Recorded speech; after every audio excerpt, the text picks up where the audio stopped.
Hello dear students. So we have completed the first chapter of Science 1, that is motion and laws of motion. In previous few lectures हमने last part of the lesson, that is solving the numericals related to that chapter वो किया. I hope सबको numericals अच्छे से समझे होंगे. Right students? Now today we will start with a next chapter of Science 1, that is work and energy. Let us start with the chapter first then. What is the first word of the chapter? Work. तो obviously सबसे पहले हम पढ़ेंगे work. What is the definition of work? Definition of work समझने के लिए मैं यहाँ पे कुछ examples दे रही हूँ. वो example समझेंगे तो science की भाषा में work क्या है that you will understand. Means for simple example, जब भी हम कोई काम करते हैं we say that my work is done, right? But in case of science, science की लैंग्वेज में वर्क मतलब क्या, वो मैं एग्जांपल देती हूँ, फिर तुम लोगों को समझेगा. First example I am writing here. A weight lifter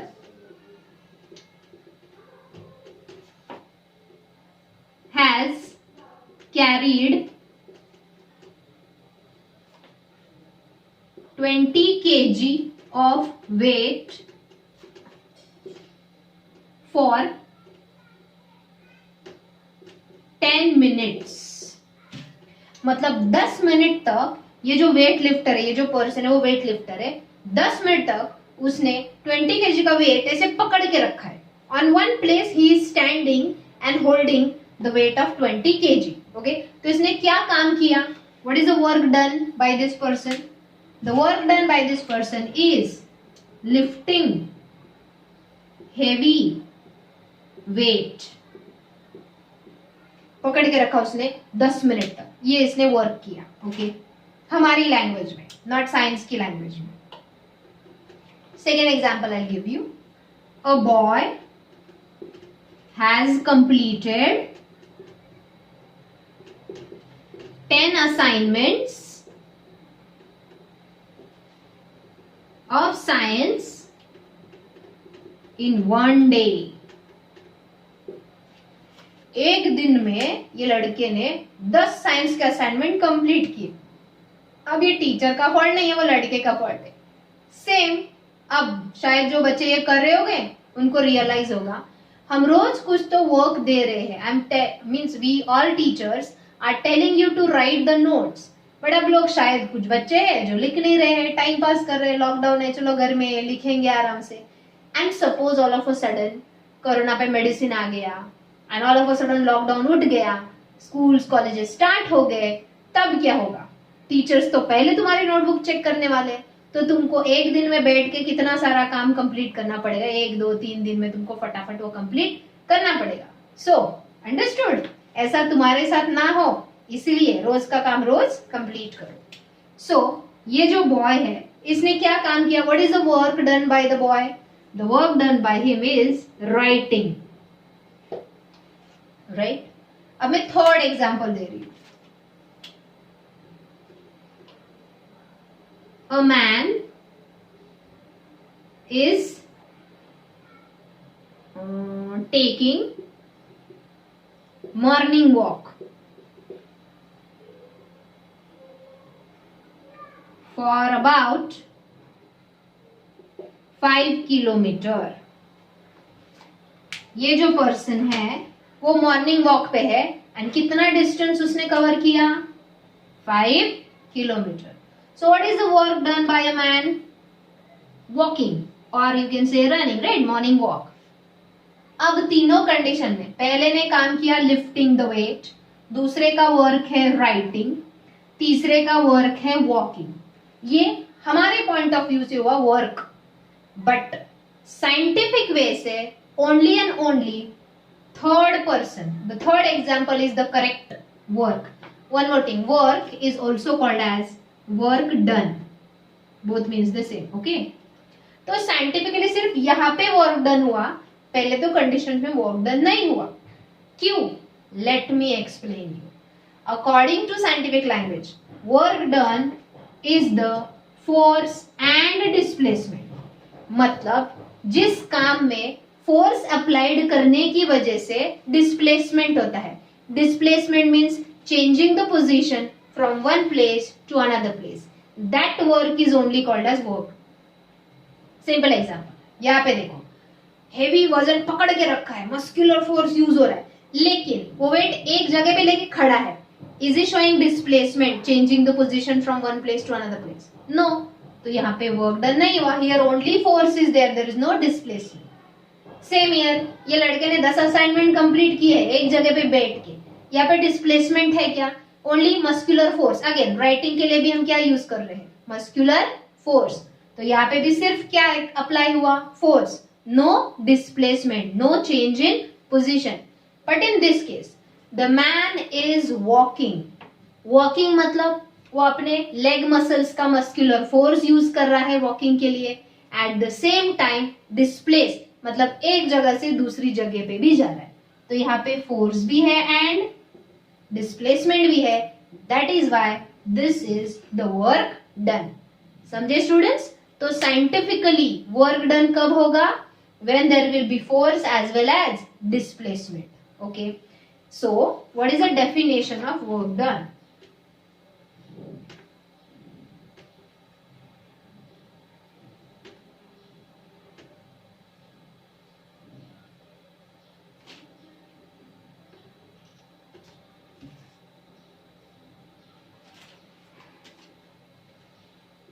Definition: work done or work, okay, is the product of force and displacement. Simple example, यहाँ पे एक वुडन ब्लॉक रखा है. क्या रखा है? Wooden block. यहां से इसको, ये ब्लॉक को किसी ने तो पुश किया. Someone is pushing this block. Push किया मतलब क्या अप्लाई किया? फोर्स ना, मसल का फोर्स लगाया, जिसकी वजह से ये ब्लॉक सरक गया, अपनी पोजीशन से चेंज हो गया. दैट इज ए डिस्प्लेस हुआ, मतलब displacement is produced. So work done is equal to force into displacement. Small S दिखाना है. ये डॉट मतलब इन बिटवीन देम मल्टीप्लीकेशन है. या डॉट नहीं भी दिखाया, डायरेक्टली लिखा W is equal to Fs. Fashion street नहीं, Fs means force and displacement. Understood students? तो this is the definition of the work and this is the formula for work. Are you getting that? So work done का formula क्या है? W is equal to Fs, that is force into displacement. Means whenever the force is applied on an object, ये block क्या है? Object है. whenever a force is applied on an object, the object shows displacement, then it is said that work is done. Okay, now we will study what is the SI unit of work done. What is the formula? W is equal to Fs is the formula for work done. Okay students, now the next point, SI unit of work done. What is SI unit of force? Newton. What is SI unit of displacement? Meter. So work is the product of force and displacement. तो SI unit भी इनके unit का product है.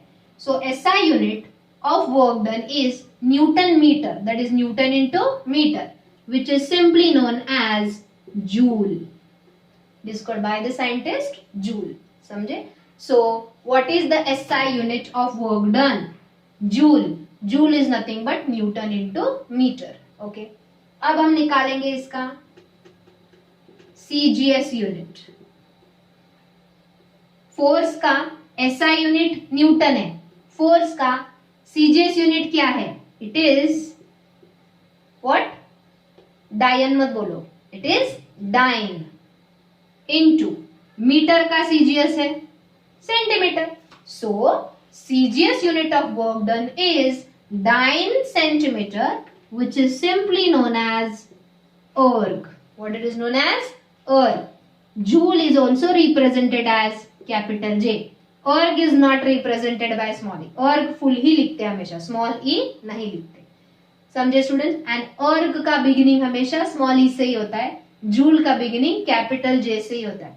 Yes, you have to remember this small points also, इसकी वजह से ही exam में marks जाते हैं फिजिक्स में, समझे।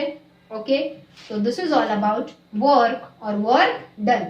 Definition, formula, its SI unit is joule and CGS unit of work done is erg. अब स्टूडेंट्स हम जूल एंड erg का डेफिनेशन पढ़ेंगे। Yes, very interesting part two study. I hope you understood till here.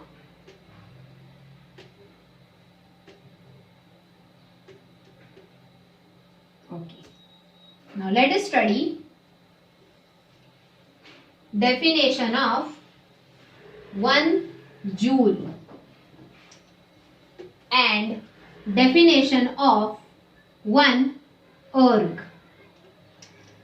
Okay, सबसे पहले मुझे बताओ, अभी मैंने पढ़ा है joule means newton into metre, so I can write 1 joule is equal to 1 newton into 1 meter. Can I write this? इसको हम डिफाइन कैसे करेंगे?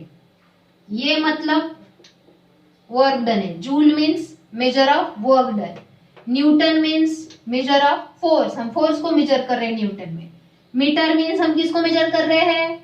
वेरी गुड, डिस्प्लेसमेंट को, राइट। डेफिनेशन इधर ही छुपा है। When 1 newton of force, when 1 Newton of force is acting on an object to displace it by 1 meter. Let me write here. When 1 Newton, sorry, capital N चाहिए Newton. When 1 Newton of force is applied on an object to displace it, मतलब जब 1 Newton का force किसी object पे हम apply करते हैं तो ऑब्जेक्ट कितने से डिस्प्लेस होता है? तो to displace it by 1 metre, comma, then work done is said to be 1 joule, समझे। So when 1 newton of force is acting on an object means ये है ऑब्जेक्ट, कोई भी वुडन ब्लॉक या बॉल जो भी तुम्हारे में, इसके ऊपर तुमने कितना फोर्स अप्लाई किया? 1 न्यूटन का फोर्स अप्लाई किया, तो ये कितने डिस्टेंस से डिस्प्लेस हो गया, आगे चला गया? 1 मीटर से। Then the work done is called 1 joule, समझे स्टूडेंट्स। तो अगर तुम लोगों को ये डेफिनेशन समझा है, then I hope you will be easily defining the definition of 1 erg. Again, just now I taught you 1 erg is equal to, erg means dyne centimeter. So I will write here 1 dyne into 1 centimeter. Right? Here now, again, ये क्या है?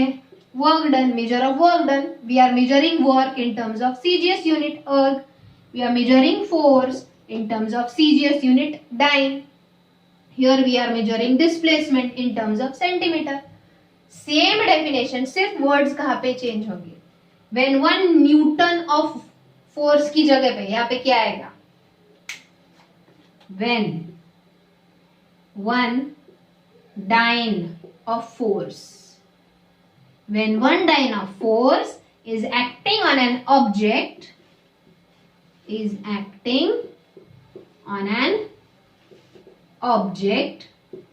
to displace it, बोलो students, अभी कितने से displace होगा?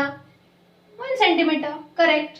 To displace it by 1 centimetre, then the work done is said to be 1 erg, समझे। तो यहां पे देखो 1 मीटर की जगह 1 सेंटीमीटर आ गया, एंड 1 जूल की जगह 1 अर्ग आ गया। मीन्स डेफिनेशन सेम है, सिर्फ ये एसआई यूनिट वाला वर्क डन है और ये सीजीएस यूनिट वाला वर्क डन। समझे? अब this we know SI unit of work and this is CGS unit of work. We will find relation between them. What we will find? Relation between the two. ये दोनों के बीच में क्या relation है वो अब स्टडी करते हैं। I hope you understood the definition. नहीं समझ में आ रहा है तो वापस थोड़ा रिवाइंड करो, वापस वीडियो देखो, डेफिनेटली विल अंडरस्टैंड। तो भी नहीं समझ में आ रहा है, हमारे जूम मीटिंग्स होते रहते हैं, उसमें हम डाउट सेशन में ये वापस टॉपिक क्लियर करेंगे। Now let us study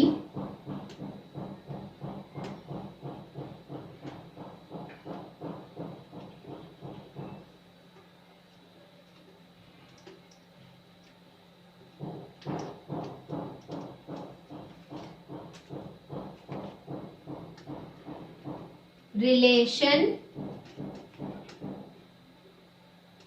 between joule and अर्ग। बहुत सिंपल है, बहुत इंटरेस्टिंग। देखो फिजिक्स एक्चुअली बच्चों को शायद टफ लगता है, बट मुझे तो सबसे इंटरेस्टिंग पार्ट फिजिक्स ही लगता है, क्योंकि इसमें हमको फॉर्मूला डिराइव करने होते हैं, इक्वेशन सॉल्व करने होते हैं। It's a very challenging and interesting part two do. Okay, तो अब यहाँ पे 1 जूल का अभी हमने फॉर्मूला पढ़ा, चलो बोलो 1 joule is equal to what? Correct, if you are saying 1 newton into 1 metre, right? Okay, इसको हम देंगे equation 1। But we know that, अब ये प्रीवियस स्टैंडर्ड में तुमको पढ़ाया होगा, फोर्स रिलेटेड चैप्टर तुम्हारे 7th स्टैंडर्ड में 8th स्टैंडर्ड में हुए हैं, उसमें तुमने ये पढ़ा होगा। We know that 1 Newton is equal to 10 raised to 5 dyne. Newton SI unit of force है, dyne CGS unit of force है। तो 1 न्यूटन की वैल्यू हमेशा 10 raised to 5 डाइन इतनी ही होती है। Then we know this, second तो हमको पता ही है, 1 मीटर इज इक्वल टू, बोलो हाउ मेनी सेंटीमीटर्स? 1 मीटर मतलब कितना सेंटीमीटर, ये तो पता ही होगा। Correct, 100 centimetre. 100 means 10 raised to 2 centimetre. बस ऐसे डालो, समझे? अब ये हो गया equation 2। By adding equation 2 in equation 1 we get, चलो डालो ये वैल्यूज इधर डालो। So we get 1 joule is equal to, क्या मिला? 1 न्यूटन की जगह पे ये डालो 10 raised to 5 dyne into 1 metre की जगह पे ये वैल्यू डालो 10 raised to 2 centimetre. So here we get 10 raised to 5 into 10 raised to 2, maths में पढ़ा है, a raised to b इंटू a raised to c is equal to a raised to b plus c। मतलब ये जो indices है ये add हो जाते हैं। So here we get 10 raised to 5 plus 2 that is 7 dyne into centimetre, ऐसे कैसे लिखो? Dyne centimetre. बट अभी हमने पढ़ा, याद करो, dine centimetre means erg. So finally we get here, हमें थोड़ा इधर लिख रही हूँ, जगह नहीं है। Therefore 1 joule is equal to 10 raised to 7 अर्ग। Is it the relation between joule and erg? 1 joule is always equal to 10 raised to 7 erg. समझे स्टूडेंट्स? सो अब तक मैंने वीडियो में जितना भी पढ़ाया, मैंने एग्जाम्पल वाइज जो दिया है वो नहीं लिखना है। ये चैप्टर के थोड़े स्टार्टिंग के जो नोट्स है वो वीडियो में से ही लिखने हैं।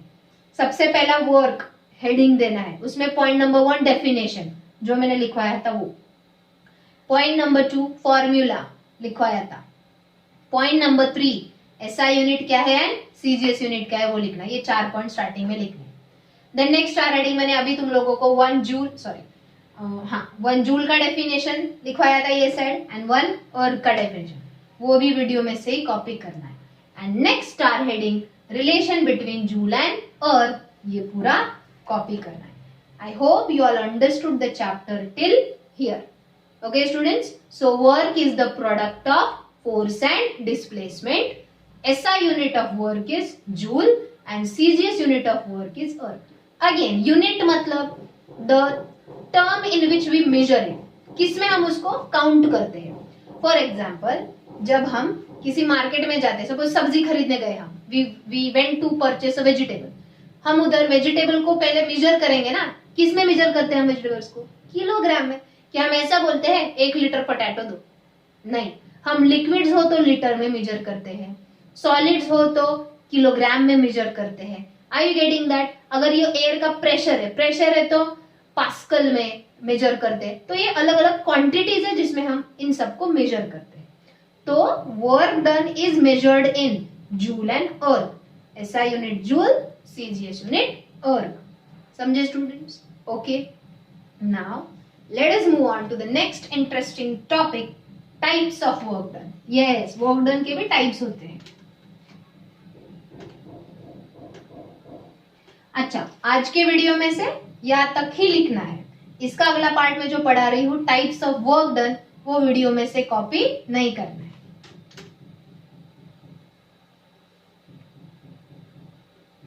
टाइप्स ऑफ वर्क डन के नोट्स मैं खुद भेजूंगी. Okay, so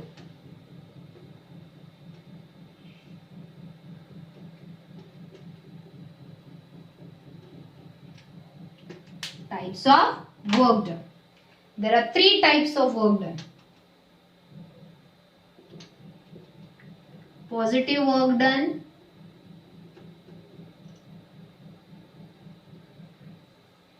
negative work done, and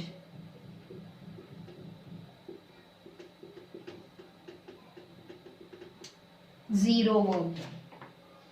Now what is that? Let me give you example first and then you will understand it. सबसे पहले लो, work done means what? Product of force and displacement. Now, when the force acting on an object produces a displacement, we know that जब हम force लगाते हैं तो displacement होता है, movement होता है वो object का. जैसे कि तुम अभी खड़े हो, तुम्हारा फ्रेंड है, तुमने उसको धक्का दिया, तुम वही खड़े रहोगे कि हिलोगे? Correct, right? So when the force acting on an object and the displacement produced in the object both are in same direction, means force and displacement are in same direction, then it is called positive work done. Example देती हूँ. When you push a chair, suppose imagine करो अभी मेरे सामने यहाँ पे chair है और मैं उसको पुश कर रही हूँ. देखो हाँ, पहले हाथ ऐसा है, फिर मैं पुश कर रही हूँ. कौन सी डायरेक्शन में फोर्स जा रहा है? फॉरवर्ड डायरेक्शन में. चेयर भी कौन सी डायरेक्शन में मूव होगी? फॉरवर्ड डायरेक्शन में. So direction of the force and direction of the displacement are in the same way. Getting that? So when the direction of force and the displacement are same, then it is called positive work done. Okay, second is negative work done. यहाँ पे मैं example लिखती हूँ. Example, pushing the chair, या यही example pulling the chair. तुम जब chair को पुल कर रहे हो टुवर्ड्स योर साइड, तुम चेयर फोर्स लगा रहे हो, you are applying force on a backward side. The same way chair is also moved in a backward side. Getting that? So that is positive work done. Again, जिस direction में force है उसी direction में displacement हो रहा है. That is positive work done. Okay, what will be negative then? इसका opposite. यहाँ पे हमने लिखा force and displacement are in same direction. Either force and displacement are in opposite direction. अब ऐसे कैसे हो सकता है? फोर्स आगे है तो डिस्प्लेसमेंट पीछे है? नहीं. See, simple example, walking on a ground. Yes, example. और सिंपली वॉकिंग, तुम कहीं भी चल रहे हो, like in your flat, in your house or on the ground. When you are walking, अर्थ का कौन सा फोर्स हम पे एक्ट हो रहा है? Gravitational force, right? Earth has a force of gravitation, but we are taking our foot up. The gravitational force is acting down, but the leg is moving up. Are you getting that? तो displacement upward है, force downward है. That is called negative work done. Are you getting that? So when the direction of force and displacement are opposite, force एक तरफ act हो रहा है तो displacement उसकी अपोजिट साइड पे हो रहा है. Simple, when you throw a ball up, ball is going upward, मतलब उसका डिस्प्लेसमेंट अपवर्ड हो रहा है, but gravitational force is acting downward. Upward motion of the ball is negative work done. But वही बॉल जब वापस नीचे आएगा, वही बॉल जब वापस नीचे आएगा, अब बॉल का डिस्प्लेसमेंट डाउनवर्ड है, ग्रेविटेशनल फोर्स भी डाउनवर्ड है, तो वो हो गया positive work done. So simple, यहाँ पे थ्रोइंग बॉल अप, सॉरी यहाँ पे throwing ball up, displacement is upward, gravitational force is downward, opposite direction, negative work done. But falling of ball downwards, अब वही बॉल नीचे आ रहा है, displacement is downward, gravitational force is also downward, means force and displacement both are in the same direction, that is positive work done. Okay, अब third वाला है zero work done. When direction of force is perpendicular to direction of displacement. जब force का direction displacement की direction को perpendicular होता है, means क्या? It means displacement is zero. मतलब तब डिस्प्लेसमेंट ही नहीं होता है जब फोर्स परपेंडिकुलर होता है. कैसे? एग्जाम्पल बताती हूँ. And again I am telling you, ये लिखना नहीं है, ये पार्ट लिखना नहीं है, क्योंकि नेक्स्ट लेक्चर में हम इसका और डिटेल में एग्जाम्पल पढ़ने वाले हैं. Then I will give you notes. So zero work done का एग्जाम्पल देखो. This is the centre of our solar system, that is sun. उसके अराउंड कौन रिवॉल्व होते हैं? P मतलब any planet, it can be Earth, Mercury, Venus, कोई भी planet हो. Planet is revolving, planet is revolving around the sun. अब इसका डिस्प्लेसमेंट का डायरेक्शन ये है, राइट? आगे आगे जाएगा. सपोज इधर आया प्लैनेट, डायरेक्शन ये है. इधर आया प्लैनेट, डायरेक्शन ये है. Are you getting that? So it is the direction of displacement. अपनी जगह से वो हिल रहा है, right? But this is the force acting on the planet. Sun's का ग्रेविटेशनल फोर्स की वजह से ये रिवॉल्व कर रहे हैं. Are you getting that? Otherwise they would fall down. अब this is the force of the sun acting on the planet. This is the direction of displacement. Is it perpendicular? जब ऐसी कंडीशन है तो work done is zero. क्यों? Simple है. देखो, displacement mean what? हमने पढ़ा था, displacement means the shortest distance between initial and final point. अब तुम मुझे बताओ, सपोज ये प्लैनेट ये पॉइंट ए से मूव होना स्टार्ट हुआ, वापस घूम फिर के किधर आया? उधर ही आया, मतलब डिस्प्लेस हुआ ही नहीं. ये जो है ये डिस्टेंस है, लेकिन वापस उधर आ गया, वो डिस्प्लेसमेंट है. पहला चैप्टर डिस्टेंस डिस्प्लेसमेंट अगर समझा होगा तो अभी मैं क्या बोल रही हूँ वो समझ में आ रहा होगा. समझे? इसने डिस्टेंस कवर किया. सपोज ये जो है डिस्टेंस, ये सपोज 100 किलोमीटर है.